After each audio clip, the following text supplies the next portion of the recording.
Natatakot ako para sa mga buhay nila. Ako rin, hindi ako makaimik ni parang pinipigilan kong paghinga dahil sa takot. Hindi ko akalaing hahantong kami sa ganito.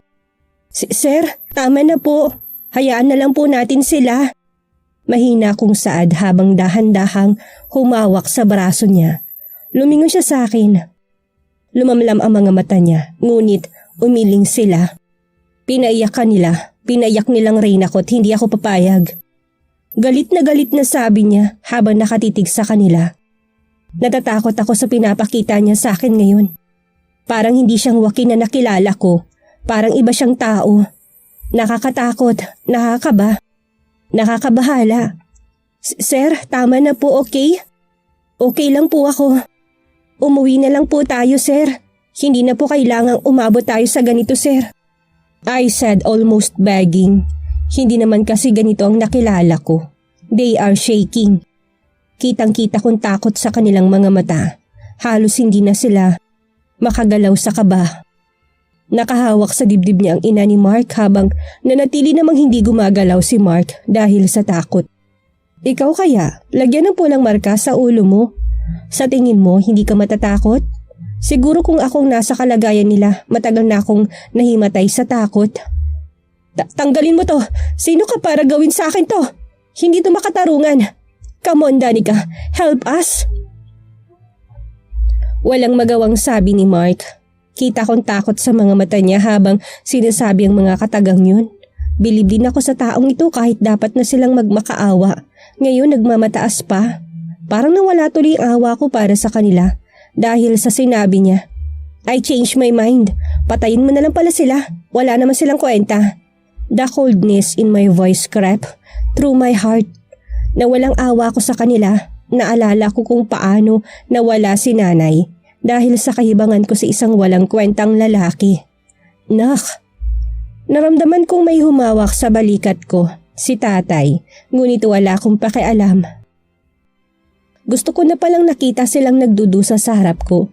Kung mabarilin lang sila ngayon, mawawala ng saysay ang paghihirap na dinanas ko noon sa kamay nila. Kaya siguro mas mabuting pahirapan muna sila bago patayin. I casually said habang kiming sumisimsim sa kaping nasa harapan ko. Joaquin look at me like I am a queen. He smirked at dahan-dahang hinalikan ng kanan kong kamay. Yes, my queen. Noted, saan mo ba sila gustong pahirapan? Tanong niya. Ngumiti ako sa kanya bago bumaling sa 3 taong halos mawala na ng kulay dahil sa takot. Saan nga ba maganda? Siguro kung saan doon nila dinalang mga taong pinatay nila dahil takot silang malamangan? Mahina kong saad. Noong magkasintahan pa kami ni Mark, marami akong natuklasan sa pamilya niya. Marami silang pinatay, marami silang pinahirapan, pero wala akong magawa para tulungan ang mga taong ginanon nila dahil wala akong ebidensya at hawak nila ang batas. Ano pinagsasabi mo? Nababaliw ka na, Danica. Nababaliw na kayo. Mga hayop kayo. Napatawa ako ng mahina sa sinabi ng ginang. Unahin mo ngang pasabugin ang ulo ng babaeng to. Ang ingay-ingay ng bibig Malademonyo kung saan na nagpatahimik sa kanya. Nakakatawa talagang mga tao. Kayang-kaya nilang gawin ang mga bagay na masama para lamang hindi malamangan. Kaya nilang pumatay para sa pera. Mahirap maging mahirap dahil kahit ikaw ang agrabyado kung wala kang pera, hindi ikaw ang papanigan. Katulad na lang ni Aling Tasing. Pinagkanulo niya kami sa mga demonyong ito dahil sa pera. They offered her 3 million para lamang ibigay sa kanila ang titulo. Nang makita naman kaninang attache case na may lamang pera, nagkukumahog na umalis. Ang kapal ng mukha. Chill lang kayo, ano ba? Para kayong constipated Humahala kakakot pumapalakpak. Luhod, madiin at seryoso kong saad. Hello? Yes, after 5 seconds at ni isa sa kanila wala pang lumuhod, pasubugin mo na mga ulo. Saad ni Joaquin sa kausap niya sa cellphone. Lumapit ako sa kanya, tinalikan siya sa gilid ng kanyang mga labi. Ang galing mo naman, mahal. Mahina akong bulong. I felt him stiffened by my sudden actions. Anyway, hindi ko na natapos ang sasabihin ko sana nang lumuhod silang 3 sa harap ko. Nagulat ako sa ginawa nila. Sila kasi ang klase ng taong hindi luluhod sa kahit na kanino. Nakakatawa nga naman tingnan. Ako ang kinakawawa nila kanina, pero tingnan mo naman ngayon, sila na nakaluhod sa harap ko. Nakakatawa kayong tingnan, alam nyo ba? Nakakatawa ang mga itsura nyo ngayon. Tama nga talagang sinabi nila, bilog ang mundo. Hindi natin alam nasa ibabaw pa tayo ngayon, pero bukas baka tayo naman ang nasa ibaba. Makahulugan kong saad sa kanila. Tama na yan, tumayo na kayo. Dali-dali silang sumunod sa sinabi ko. Joaquin, I called him. Lumingo siya sa akin na tila nagtatanong sa susunod niyang gagawin. Imbis na sumagot ako, tumayo ako at tumingin sa pinanggalingan ng pulang ilaw. No please, wag mo kami patayin. Magbabago na kami, maawa ka. Nagmamakaawang saad ng ina ni Mark. Tumaas ang kilay ko sa inakto niya. Akala ko ba, bad witch tong ginang na to. Bakit takot mamatay? Oo, magbabago na kami, maawa ka. Wag mo kaming patayin. Patawarin mo kami, iya. Saad naman ng ama niya. Naramdaman kong humawak sa mga braso ko si tatay. Hinawakan ko lang ang mga kamay niya, tila pinapakalma siya. Gusto kong sabihin sa kanya na kaya ko to, na magtiwala lang siya sa akin. I'm sorry for leaving you in that altar. Patawarin mo ako please, spare my family's life, Danica. I know, hindi ka ganito, please. Si Mark naman ngayon na nagmamakaawa. Humalakak ako sa harap nila. Pinatayo ko na rin si Joaquin. Chill, hindi ko kayo ipapapatay. Hindi pa sa ngayon. Let's go, Joaquin. Makahulugan kong saad at naunang maglakad sa kanila. Alam kong nakasunod lang sa akin sila sa Joaquin at si tatay. Pagkalabas natin, hindi ko na talaga mapigilan. Humalak ako. Kung nakita mo lang mga mukha nila. Tawang-tawa ko, narinig ko rin na tumawa rin silang dalawa. Ang galing mo kanina dun Saad ni tatay. Ang galing ko nga tay nakita ko lang yung sa TV Ginaya ko lang. Tawa kami ng tawa. Lumingon ako kay Sir Joaquin pero he's just staring at me with amusement. Crazy. Natatawa ako sa mga nangyari ngayon. Everything happened so fast. Parang kahapon lang nakikipag-usap pa kami sa pamilya ni Mark. Parang kahapon lang talagang mga nangyari. Mag-iisang buwan na kami rito sa barangay San Jose sa aking barangay. Nak, tapos na ba kayong kumain ng hapunan ni Joaquin? Pumasok si tatay sa kwarto ko't umupo sa higaan. Tumango ako bilang pagsang-ayon. Naghahanda na ako para sana matulog nang lumapit si tatay. Mabuti nga pala anak, niyaya ko si Joaquin ng inuman. Lambayog lang naman yun kaya okay lang. Mauna ka na matulog ha. Kumunot ang noo ko sa sinabi niya. Hindi ata sanay si Sir Joaquin sa lambanog. Baka mapano yun? Naku tay, wag. Hindi sanay si Sir Joaquin sa lambanog. Hindi pa niya natitikman ng lambanog sa buong buhay niya. Naku po, baka anong mangyari sa taong yun? Ano ka ba? Para namang hindi siya lalaki kung isang baso pa lang, tataob na siya. Napasa po ako sa noo. Kung matigas ang ulo ko, mas matigas ang ulo ni tatay. Tay naman, ano ba? Saad ko. Pumayag naman siya na kaya okay lang. Tumango na lang ako at humiga. Bahala nga sila dyan. Basta ako matutulog na. Umalis na si tatay sa kwarto. Dumilat ako at tumayo. Napangiti na lang ako sa tuwa. Sa mga nagdaang araw, pinaramdam niya sa akin na ako lang at walang iba. Sana, kung susugal ako sa'yo ngayon, hindi ko na kailangang magmakaawa para piliin mo. Mahihina akong bulong. Bumuntong hininga ako at tiningnan ang picture ni nanay. Nay, sana masaya ka ngayon habang nakatingin sa akin dyan sa itaas nanay. Bulong ko ulit, ngumiti ako at humiga na sa kama. Bago ko ipikit ang mga mata ko, nagdasal muna ako na gabayan ako sa lahat ng ginagawa ko sa buhay. Hanggang sa nakatulog ako. Danica, mahal na mahal kita. Naalimpungatan ako dahil sa humahalik sa akin. Sino ba to? Gulat na gulat akong gumising at sinampalang sino mang gumambala sa tulog ko. Sir? Bumungad sa akin ng isang lasing na Joaquin. Pulang-pulang mukha niya at nalilit ang kanyang mga mata dahil sa labis na kalasingan. Yumakap siya sa akin at mabilis akong hinalikan sa mga labi. Hindi ko alam kung bakit ko siya hinayaan. Nagpatangay lang ako sa ginagawa niya. Sir, stop this please. Hindi ko alam ang nararamdaman ko. Gusto kong itigil niya at the same time gusto ko rin ituloy niya. His kisses are intense para akong napapaso dala ng mga halik niya. Pababa sa likod pabalik sa mga labi ko. He's on top of me at hinawakan ang dalawa kong mga kamay sa taas kaya hindi ako makagalaw. You don't want to continue this? His hands are roaming all around my body. Napaigtad ako sa sensasyon natin nito. Nadadala na ako sa mga ginagawa niya. Ang init. No. Mahina kong saad habang pilit umaalis sa mga hawak niya. What? Come again? Bulong niya sa gilid ng tenga ko habang dahan-dahang kinagat ito. Napaungol ako kaya narinig ko siyang humalakak. Binitawan niya ang dalawa kong kamay and hikap my breast. Minasahe niya ito sa paraang nakakabaliw. Hindi ko na mapigilan ang sarili kong umungol dahil sa sarap. Tumigil siya at tumingin sa mga mata ko, tila nanghihingi ng permiso. Tumango ako kaya dahan-dahan niyang binaba ang suot kong night dress. Nang may baba na niya ang lahat, dahan-dahan kong hinawakan ng dalawa kong bundok. Nahihiya ako sa mga titig na binibigay niya sa akin. Shh, don't be shy. Ang gandang tingnan. It's wonderful, baby. He said, full of lust. He hungrily took each peek at wala na akong magawa kung hindi humawak na lang sa ulo niya.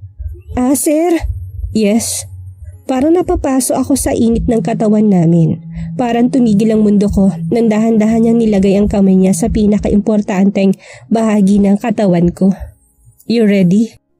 Hindi ko na alam kung anong sumunod na nangyayari dahil sa sarap na nararamdaman ko. Aray, dahan-dahan naman. Galit kong saad sa kanya nang bigla niyang pinasok. Shit, you're a virgin? Tila hindi siya makapaniwala. Malamang! Ang sakit, bigla baga namang ipasok. Ang laki-laki pa naman habang ang liit naman ng akin. Shh, dadahan-dahanin ko lang. Just trust me. Hinaplos niya mga buhok ko kaya tumango ako. Bakit kailangan mo nang masaktan bago maging masaya? Aray ko! Ilang minuto na hindi pa rin napasok. Ang sakit na. Kanina pa ako nagrereklamo. Hinalikan niya ulo ko at nagsimula ulit na ipasok ang kanya. Pero katulad kanina, hindi pa rin talaga mapasok. Aray ko, ako na nga lang.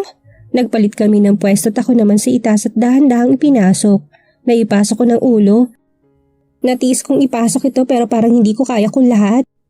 Aray ko, ayaw ko na. Tigilan na natin to. Ang sakit na. Parang bata kong saad habang nakadapa sa kanya. Shh, hindi. Kaya mo yan.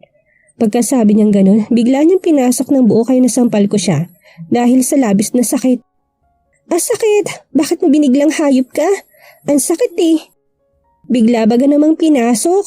Humahalakak lang siya at nagsimula ng gumalaw. Masakit noong una pero nawala na ito't iba ng nararamdaman ko. Hindi ko mapigilan ang ungol ko. Hinalikan niya lang ako sa mga labi and the rest is history. Nagising ako masakit ang ibabang bahagi ng katawan ko. Wala na rin si Sir Joaquin sa tabi ko. Ang pulang mantsa ang nagpapatunay na siya ang nakauna sa akin. Siya ang nakakuha sa pinaka-iingat-ingatan ko. Paika-ika akong tumayo at pumunta sa banyo para maligo. Siguro nasa baba na yun. Bumaba na ako pagkatapos ay naabutan kong naghahanda si tatay ng almusal. Tay, nakita niyo po si Sir Joaquin? Tanong ko bago umupo. Tumingin sa akin si tatay tila naguguluhan. Ha? Hindi ka niya sinabihan anak? Umalis na siya. Sabi niya, may mahalaga raw siyang gagawin sa Maynila. Napatigil ako't unti-unting tumulong mga luha sa mga mata ko. Tay, ano oras siya umalis? Taranta kong saad. Huwag naman sanang mangyari ang kinatatakutan ko. Kumunot ang mga noo ni tatay, tila naguguluhan sa inasta ko. Teka tay, tatawagan ko lang siya at baka ano po yung importante lang na gagawin niya. Hindi ko na mapigilang mapaluha. Humihikbi na rin ako dahil sa nararamdaman ko. Siguro mali ako nang iniisip ngayon. Siguro may importante lang siyang gagawin kaya nakalimutan niya magpaalam sa akin. Kaya siguro maaga siyang umalis dahil biglaan ang lakad niya. Siguro ganun nga. Dapat ako magtiwala sa kanya. Kasi ano naman ang dahilan kung bakit niya ako lolokohin, di ba? Kaya dapat kumalma lang ako. Tama. Hindi ko alam kung ano talagang nangyari kaya dapat ako maghintay sa kanya. Hindi dapat ako susuko. Ngunit dumaan ang mga araw at linggo. Ngunit hindi pa rin siya nagpakita. Ni isang text o tawag, hindi man yan lang nagawa. Ilang beses ko siyang tinatawagan ngunit walang sumasagot. Lagi niya akong pinapatayan. Nasasaktan ako kasi wala naman akong karapatang magalit dahil walang kami. Bakit kailangan niyang iparamdam sa akin na mahal niya ako pero iiwan lang din sa bandang huli? Hindi ako pwede magreklamo kasi walang kami. Anak, kumain ka na. Ilang araw ka nang tulalao. Kita kong lungkot sa mga mata ni tatay. Pati ako nalulungkot dahil ayaw kong nakikita siyang malungkot. Mamaya na po ako, tay. Mauna ka na po. Mahina akong saad. Pilit ko siyang hiningitian ngunit niyakap niya lang ako. Doon ako umiyak sa balikat niya. Bakit kasi napaka-unfair ng mundo? Tahan na anak, huwag mo iyakan ng taong binaliwala ka lang. Maging matatag ka para sa sarili mo dahil hindi siya kawalan. Kahit nawala siya sa'yo, okay lang yun. Basta ang importante, wag lang ang sarili mong mawala. Sapul na sapul ako sa sinabi ni tatay. Kumalas ako sa kanya at humiga. Tumalikod ako para hindi niya makita ang mga luhang nahuhulog galing sa mga mata ko. Alam kong ayaw mong kumain pero nag-aalala ko anak. Kukuha ako ng pagkain sa kusina ha. Dadalhan kita at dapat kainin mo. He said full of authority. Hindi ko siya nilingon na natili lang ako nakatalikod sa kanya. Naramdaman kong umalis na siya at kumuha ng pagkain. Umiyak na naman ako. Para kasing ang bigat-bigat ng pakaramdam ko. Parang pasan-pasan kong mundo dahil sa nangyari. Nakakatawa lang. Kinuwento ko sa kanyang nangyari sa akin. I told him about my trauma kasi akala ko hindi niya yun gagawin sa akin pero nakaka-disappoint kasi ang mismong taong pinagkatiwalaan ko. Siya naman ngayon ang rason kung bakit ako umiiyak at bumabalik sa dati. Ang sabi ko sa kanya, tanggalin niya at hindi dagdagan. Grabe naman. Eto nanak, niluto ko yan kanina kasi alam kong favorite mo yan. Bumangon ako tumingin sa niluto ni tatay, tortang talong. That's really my favorite.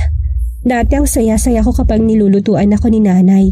Simpleng pangyayari pero parang gusto kong bumalik kasi I was genuinely happy that time. Kakain na sana ako nang maamoy ko to. Parang bumaliktad ang sikmura ko at nagmamadaling pumunta sa banyo para sumuka. Anak, okay ka lang ba? Alam ko nag-aalala si tatay sa akin pero ang tindi talaga na sikmura ko. Parang binabaliktad ito. Danica, sabihin mo nga sa akin ng totoo, buntis ka ba? Para akong binuhusan ng malamig na tubig dahil sa sinabi ni tatay. Buntis? Ako? Paano? Hindi naman kami. Napatigil ako nang may maalala. Tatay, hindi ko alam. Nanginginig kong saad. Hindi pwedeng mabuntis ako. Hindi pwede. Hindi ko kayang alagaan ang batang ito. Wala siyang kikilalaning ama dahil hindi pa naman alam ng ama niyang buhay siyang iniwan na siya nito. Kaya hindi ako pwedeng mabuntis. Ang batang kawawa. Maghihintay ka dyan. Pupunta akong bayan. Bibili lang ako ng pregnancy test. Hintayin mo ako Danica ha at magtutuos tayo mamaya. Takot na takot ako. Napakaseryoso ng boses ni tatay. Alam kong galit siya. Alam kong kasalanan ko. Tatay, patawad. Yun lamang ang aking nasabi. Tiningnan lang ako ni tatay bago umalis. Napaiyak na naman ako. Bakit kailangang mangyari to? Bakit pinaparusahan ako ng tadhana? Bakit? Ano bang naging kasalanan ko? Bakit parang sobra na? Nawala ako sa sarili saglit. Nadala ako sa galit. Nadala ako sa sakit. Mabilis ako naglakad papuntang kusina. Hinanap ang pinakamatulis na kutsilyo at balak sana maglaslas. Wala akong nararamdaman kung hindi paghihinagpis. Hindi na ako nag-iisip ng tama't basta ang gusto ko lang ay magpahinga habang buhay. Bala ko na sanang laslasin ang sarili ko nang biglang dumating si tatay. Inagaw niyang kutsilyo kaagad at sinampal ako. Ano bang balak mo? Magpapakamatay? Nahihibang ka na ba? Humahagulhol ako ng iyak at napaupo sa harapan niya. Tay, patawarin mo ko tay. Nagmamakaawa ako. Patawad kung hindi ako lumaki tulad ng inaasahan mo. I'm sorry if I failed as your daughter. Pasensya na tay. Lumuhod ako sa harapan niya habang humahagulhol. Hindi ko na alam ang gagawin ko. Litong-lito na ako. Nahihirapan ako na sobra dahil sa manangyayari ngayon sa buhay ko. Anak, you didn't fail as my daughter. Nagkakamali ka because you're human. Nobody's perfect. Everybody makes mistakes. Please, labanan mo yung masasamang nasa utak mo. Nawalan na ako ng asawa at ayaw kong maglibing na naman ng anak. Umiyak na rin siya. Kasalanan ko to eh. Nasasaktan ng ama ko dahil sa mga maling desisyon ko sa buhay. Paano kung buntis ako tay? Paano ko palalakihin ang bata? Tay, hindi ko alam. Nahihirapan ako, Tay. Niyakap niya ako at hinalikan ng ulo. Rinig na rinig kong tibok ng puso niya, ang lakas. Takot na takot siya sa nakita niya kanina. Nagpapasalamat ako na abutan niya ako dahil kung hindi baka wala na rin kami ngayon ng anak ko. Mabuti na lang, naiwan kong pitaka ko kaya bumalik ako. Paano kung hindi? Baka mawala na naman ako ng mahal sa buhay, anak. Kung buntis ka, nandito lang ako, hindi ka iiwan ng tatay, anak. Mawala man silang lahat sa buhay mo, hindi kita iiwan, anak, pangako. Ngayon ko lang napagtanto na ang swerte-swerte ko sa tatay ko. Kung sakaling buntis man ako, palalakihin kong bata. Ako ang magiging ama't ina niya, kaya hindi na niya hahanapin ng lalaking bumuo sa kanya. Hindi nagkamali si tatay, buntis nga ako. Para akong pinagbagsakan ng langit at lupa. Anong ipapakain ko sa anak ko kung mismong tatay niya, hindi man lang kayang makapag-reply. Naawa ako sa magiging hinaharap ng anak ko. Please, paawa ka sa akin, sumagot ka. Paulit-ulit kong tinatawagan ang number niya, ngunit ring lang ito ng ring. Walang sumasagot. Bigla na lang siyang umalis ng walang paalam. Naiwan ako nasasaktan at tinatanong kung ano ang naging kasalanan ko. Kung ano nangyari, ano bang kulang sa akin? May mga nagawa ba akong mali? Where did it all go wrong? Napagod na ako sa kakatawag sa kanya kaya humiga na lang ako't umiyak ng umiyak. Ano bang gagawin ko? Hindi pwedeng hanggang dito na lang ang mangyayari. Paano kung puntahan ko siya? Baka kapag sinabi kong buntis ako, babalik siya. Babalikan niya ako. Ngunit naalala ko, wala pa lang kami. Paano ko siya habulin kung hindi naging kami? Pero may pera pa naman ako dito papuntang Maynila. Siguro hindi niya ako matitiis kapag nalaman niyang buntis ako, hindi ba? Siguro hindi naman niya ako pababayaan. Dali-dali kong kinuhang iilan kong damit at nilagay sa malaking bag. Tay! Nagmamadali akong pumunta sa kusina. Nagbabaka sakaling nandoon si tatay, hindi nga ako nagkakamali. Nandoon siya't nagluluto ng tanghalian. Anak, magdahan-dahan ka naman. Buntis ka. May buhay kang dinadala dyan sa loob mo. Teka, bakit may dala kang bag? Huwag mo sabihin, hindi pwede, Danica. Nagulat ako sa biglang pagbabago ng boses niya. Ngunit hindi pwede, nangangailangan ng ama na anak ko at desidido na ako. Tay, pupuntahan ko lang siya, tatay. Babalik ako't sa oras na yun, kasama ko na siya. Please, tatay, payagan niyo na po ako. Para ako nawala sa katinuan ngayon, bastang gusto ko, makita ko si Sir Joaquin. Makita ko lalaking mahal ko. Danica, makinig ka. Iniwan ka na. Bakit ka pa aasa sa taong iniwan ka? Bakit mo hahabulin ng taong hindi ka inisip noong iniwan ka niya?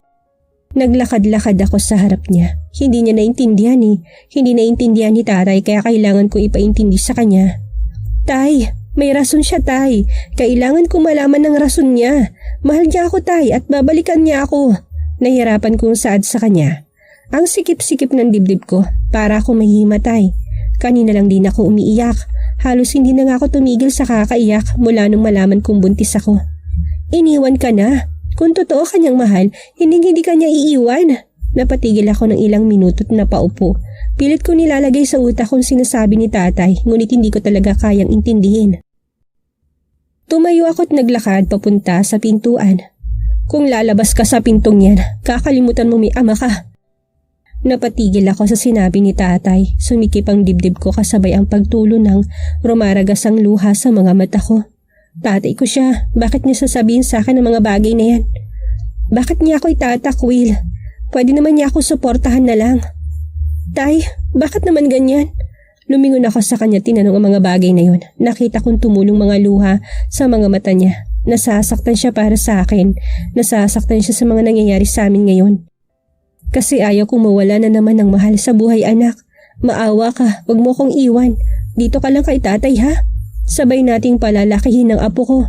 Hayaan mo ng lalaking iniwan ka. Dahil nakuha na niyang panandali ang kagustuhan niya sa iyo, anak. Umiling-iling ako sa sinabi ni tatay. Wala na akong oras. Tatay, mahal na mahal po kita. Babalik po ako. Mahina kong saad sabay ngiti sa kanya at naglakad pa alis ng bahay. Narinig kong tinawag niya ako ng paulit-ulit pero hindi ako lumingon. Umiiyak lang ako habang patuloy na naglalakad ng mabilis. Nakakuha agad ako ng ticket sa eroplano at mamayang 3 p.m. ang alis nito. Naghintay muna ako ng ilang oras bago ako makaalis sa lugar na to't nangyari nga. We landed on Ninoy Aquino International Airport. Paglabas ko sa airport, sumakay agad ako ng kotse papunta sa lugar ni Sir Joaquin. Halo-halong nararamdaman ko. Pagod, sakit, hiya at saya. Napapagod ako dahil sa biyahe. Nasasaktan ako dahil sa mga nangyari. Nahihiya ako magpakita sa kanya at nasasaktan ako dahil sa pag-iwan niya sa akin ng ganun-ganun lang. Mga ilang oras ang biyahe at gabi na akong dumating doon. Nakabukas ang mga ilaw ng bahay niya. Doorbell ako ng doorbell, ngunit walang nagbukas. Nang halos mawalan na ako ng pag-asa, may biglang bumukas ng gate. Joaquin! Mukha niyang bumungad sa akin.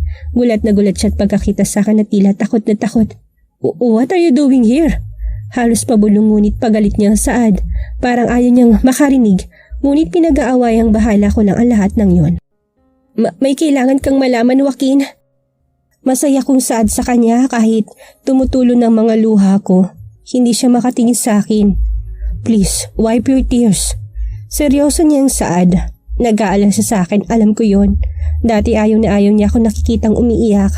May sasabihin ako, saad ko ulit. What's that? Dalian mo't may gagawin pa ako. Nagulat ako sa biglaang pagbago ng emosyon niya. The way niya sinabing mga bagay na yan parang wala siyang pakialam kung masaktan man ako.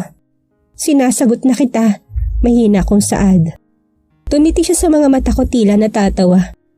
Are you seriously fucking with me right now? Tumawa siya na parang baliw ang kausap niya. Do you really think na seryoso ko naliligaw sa'yo? You don't know. Nagpustahan lang kami ng mga barkada ko. Tinitignan lang namin kung ilang araw ko ba mapapasagot ang isang probinsyana. Marami nagsabi pakipot daw kayo eh. Hindi daw kayo easy to get. Tingnan mo nga naman, I fuck you easily. Napatigil siya dahil sa pagsampal ko sa kanya. How dare you? Hindi ko makapaniwalang saad. Para niya akong pinatay sa mga pinagsasabi niya ngayon. Gumisila siya sa akin at tinihimas ang pisngi niya. Han, who is in there? Napalingon siya sa boses na tumawag sa likod niya. Para namang nabiyak ang puso ko sa narinig. Just some random girl asking for a direction. Mas lalo sumakit ang puso ko sa sinabi niya. Just some random girl? Narinig ko na mga yabag at nilabas nitong isang napakagandang babae, parang taga Middle East dahil sa pananamit at pananalita nito. Okay. I'll just go back to the kitchen to prepare our food, okay? She looks so pretty and kind. Hindi ko mapigilang umiyak na naman dahil sa sakit at inggit. Yes, Han. Sagot ni Sir Joaquin. Hinalikan niya ito sa labi sa harap ko na dumurog sa akin. I guess, hanggang dito na lang ako. Pagkaalis ng babae, pinahiran ko mga luha ko and give him a straight face. Never mind, sir. Thank you for the direction. Aalis na ako kasama anak ko. Goodbye. I said and walked without looking back. Hoy, Danica, nangangailangan daw nakatulong yung amo na kaibigan ko sa Saudi. Baka gusto mo. Ngumiti lang ako sa kanya tumiling. Na hindi ko pwedeng iwan si Zarex. 1-year-old pa lang siya. Ayaw ko mawalay sa anak ko kaya pass muna ako, Mari, ha? I told her with a smile on my face. Nagbago expression niya from excited to a sad one. Ay sige, pero sayang naman sana. Para rin naman to sa anak ko eh. Pero choice mo yan, Mari. Pero kung sakaling magbagong desisyon mo, call mo lang ako, ha? Ito palang number ko. She gave me her number saka umalis. Ngumiti lang ako tumiling ulit, sabay lagay sa bag ko. Alam ko namang hindi ko nakakailanganin yan dahil hindi ko iiwan ng anak ko. I raised such a good kid. He's talented and smart and passionate on the things he like. Kahit wala siyang ama, I'm proud to say na napalaki ko siya ng maayos. Hello guys, I'm home! I shouted as I walked into our home. Hinanap agad ang mata kong anak ko and I found him sitting, naglalaro ng mga laruan na bigay ng Tito Jim niya. Hindi ko naintindihan ang sinasabi niya ngunit kumiti lang ako at niyakap siya ng mahigpit na mahigpit. Hinawakan ko mukha niya tiniharap sa akin. His long lashes matches his thick eyebrows. Ang tangos din ng ilong niya habang napakatingkad na brown ang kilay ng mga mata niya. Ang kulay ng mga mata niya, nakuha niyang makapal at mahabang pilik mata ng ama niya habang nakuha naman niyang kulay ko. Sino pa bang niloloko ko? Halos naman na anak ko lahat ng features ng ama niya. Parang nga silang pinagbiyak na bunga. I love you, baby. Hinalikan ko siya sa kanyang mga pisngit, hinanap si Papa. Oo, pinatawad niya ako. Ang sabi niya, walang matinong magulang ang kayang tiisin ng anak niya. I'm so thankful dahil silang dalawang naging mga magulang ko. Oh hi, you're here already? From our bedroom, lumabas si Jim na may dalang diaper. I guess that explains why nakahubad si Zarex. Nagkibit-balikat lang si Jim at mabilis na binihisan si Zarex. Napangiti na lang ako sa kanila. They look really cute. They can pass as magtatay. Charot? I know I'm really handsome but can you quit looking at me like you want to ravish me? Inilayo ko kaagad ang titig ko sa kanya at kinuha ang anak ko. Parang umingiti ang singkit niyang mga mata eh. I know he's teasing me. He chuckled and go to the kitchen. Tay, I've been looking for tatay pero hindi ko siya makita. Where is he? Tanong ko kay Jim. Si tatay? May binili lang saglit, sagot niya. Nakilala ko siya dahil namasukan akong katulong sa mama niya. After 4 months nagtrabaho kaagad ako. Wala kasi ako igagastos sa anak ko kaya kahit mahirap, gagawin ko para sa kanya, mabigyan ko lang siya ng magandang buhay. They are really a good family. They treated me like I was a part of them. They never neglected my feelings. Stay out ako. Para mabantayan ko anak ko kapag gabit sa umaga naman si tatay. Umalis na ako sa kanila last Friday, saktong pag 1 year ni baby. Kailangan ko maghanap ng ibang trabaho na may mas malaking sweldo. May isa na sa heart failure, wherein his heart cannot pump enough blood to the rest of his body. I need to strive harder for my son. He's all that I got. Kapag mawala pa siya, mamamatay ako. Danica, what happened to Zarex? Lumingon ako sa anak kong nahihirapang huminga. He's catching his breath really hard. Takot na takot ako sa pwedeng mangyari sa anak ko. Nakatayo lang ako, ayaw kong gumalaw. Natatakot akong baka hindi siya makagalaw. Come on Danica, akin na si Zarex. Let's go to the hospital. My mind went blank. Hindi ko alam ang gagawin ko. Umiiyak lang ako nakatitig sa anak ko. Mabuti na lang nandito si Jim. He helped us. Habang pupunta kami sa hospital, iyak lang ako ng iyak habang nakatingin sa anak ko. Jim keeps on calming me ngunit hindi ko kayang kumalma habang nakikita ang anak kong naghihirapan. I know you aren't on your normal state right now, Danica, but your son needs you. Ganito, call your father. Mano, pakibilisan naman. Nanginginig kong kinuha ang cellphone sa bulsa ko, tinawagan si tatay. Gulat na gulat din siya sa nangyari at tarantang sumasagot sa akin. Manong, faster! Nang makarating na kami sa hospital, inasikaso kagad nilang anak ko. Naiwan na lang ako nakatulala at umiiyak sa gilid. What should I do? Mamamatay ako kung mawala sa akin ang anak ko, Jim. Ay sab, iyak ako ng iyak. Hindi ko mawari kung anong gagawin ko. Niyakap niya ako at pinapatahan. Shh, everything will be alright. I'll help you, okay? Tumango lang ako at patuloy na umiiyak. Ilang oras kaming naghintay. Dumating na rin si tatay, hindi na ako mapakali sa kakaupo lang dito sa labas. Magang-magana rin ang mga mata ko dahil sa kakaiyak. Paano kung may mangyaring masama sa anak ko? Hindi ko yata kakayanin. Hindi nagtagalumbas ang doktor na umasikaso sa anak ko. Dali-dali kaming lumapit sa kanya. Who's the guardian of the patient? Saad niya kaagad. I raised my hand and her words shocked me. He badly needs a heart transplant right now. We're already looking for a donor, but we still need your consent. Tumango agad ako at dahan-dahang lumuhod sa harap niya. Gawin mo, kailangan mo gawin para sa anak ko. Nagmamakaawa ko sa'yo. Awang-awa niya akong tiningnan at pinatayo. I'll do my best but this operation is costly, she said firmly. My heart ached but I still managed to talk. Do what you need to do. Magbabayad ako kahit magkano. Iligtas niyo lang ang anak ko. Maawa ka. Tumango siya at umalis. Habang naiwan naman akong umiiyak, kailangan kong humiram ng malaking pera para sa anak ko. Para na ako mawawala sa sarili, kakaisip kung saan ako kukuha. Shh, I'll help you. Don't worry.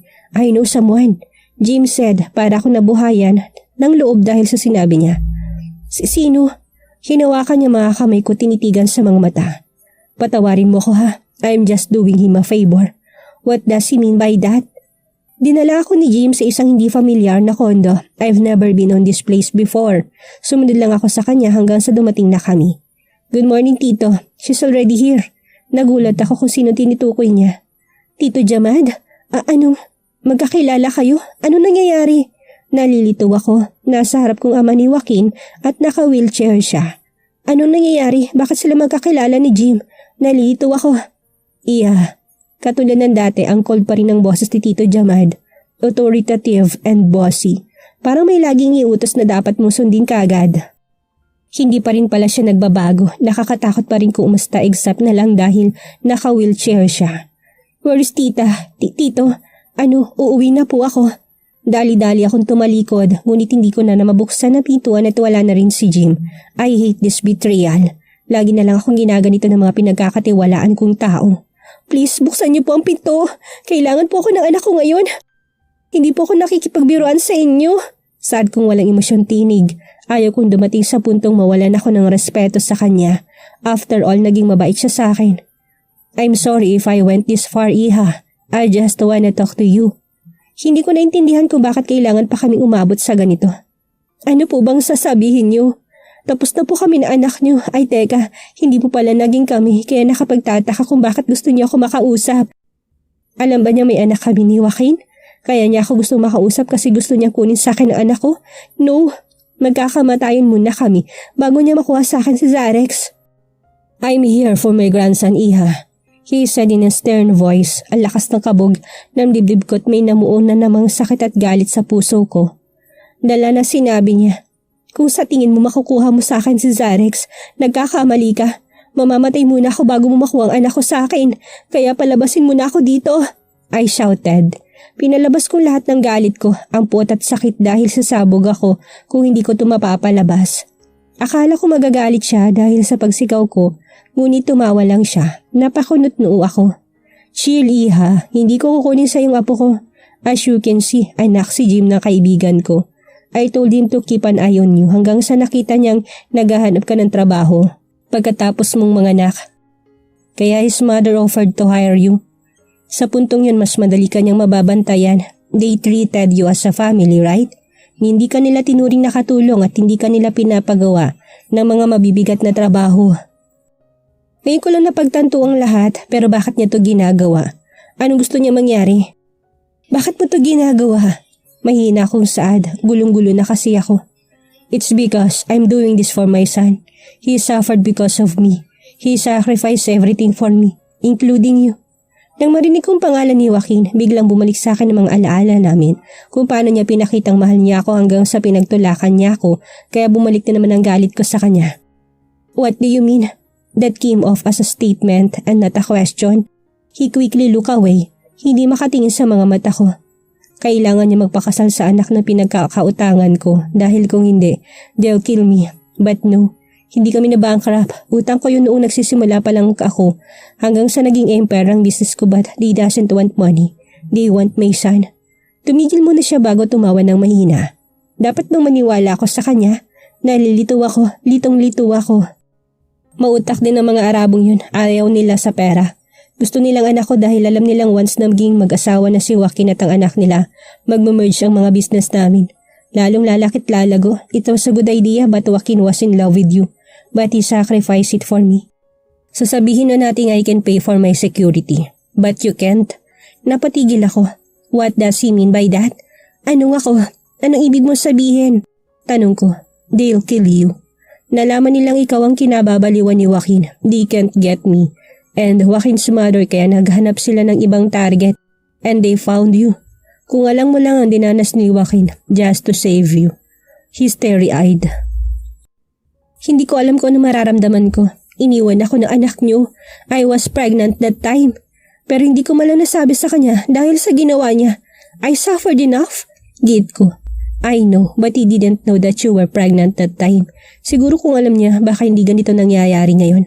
Siya na lang magpapaliwanag, Iha. I hope you still give him a chance, Iha. Pahina ng pahina ang boses niya. Nawalang pagiging bossy niya. It became soft like a father talking to his child. He held my hand na kinagulat ko naman. Kukunin ko sana pero hinawakan niya na mahigpit. I have cancer. I'm dying. Once mamatay ako, I'll give all my money to Zarex. He'll inherit everything. He's my heir. And of course, with Joaquin's guidance, I know they won't let me down. But for now, bring our son back, Iha. I'm begging you. Halo-halong nararamdaman ko. Litong-lito ako but the fact na may sakit siya. Nakaramdam ako ng awa sa kanya. Dapat ba ako magsaya sa nalaman ko? Dapat ko bang baliwalain ang nangyari noon? Nung iniwan niya ako ng walang paalam at tinaboy na parang aso?